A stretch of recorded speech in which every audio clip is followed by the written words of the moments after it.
біздің тұсауымызды кескен, ана дүниеге үлкен өмірге жолдама берген біздің әкеміз секілді жоғарғы оқу орны.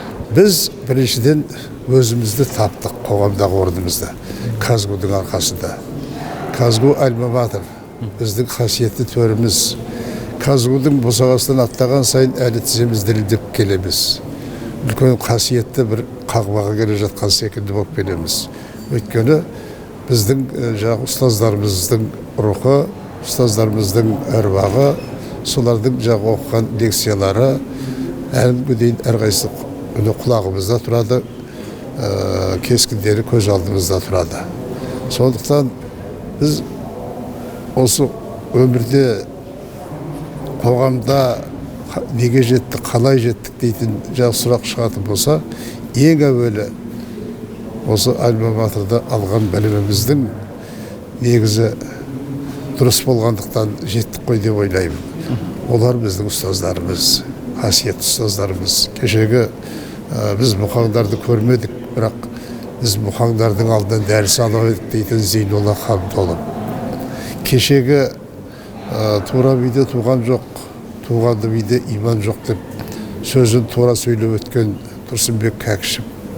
Ал енді осылардың алдындағы Бейсенбай Кенжебаев атақты бүкіл түркілік тұтастыққа жағы ортақ кезеңге әдебиетті зерттеуді бұрып апарған ұлы ұстазымыз, қарапайым ғана ақырын жүретін, бірақ көбіс тындыратын ұлы шалдарымыз.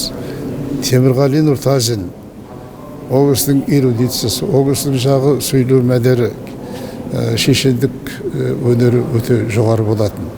Бұны айта беретін болсақ, біздің жағы осындай ұстаздарымыздан біз дәріс алдық, солар бізге елестейді. Казгудың түлектері сол ертеректе келіп түскен. Біз үшін бұл төрдің орны, жөні бөлек.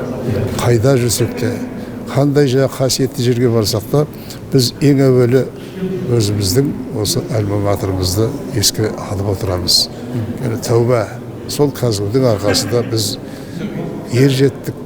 Казгудың арқасында біз қолымызға диплом алдық, қанаттанып, үлкен өмірге жолдама алдық, қоғамнан өз орнымызды таптық қой деп есептеймін мен. Казгу бұл өзінің сипатынан, мазмұнынан, сырынан ешқашан ажырамайтын қазақтың ең киелі, ең қасиетті, бағалы жоғарғы оқу орны.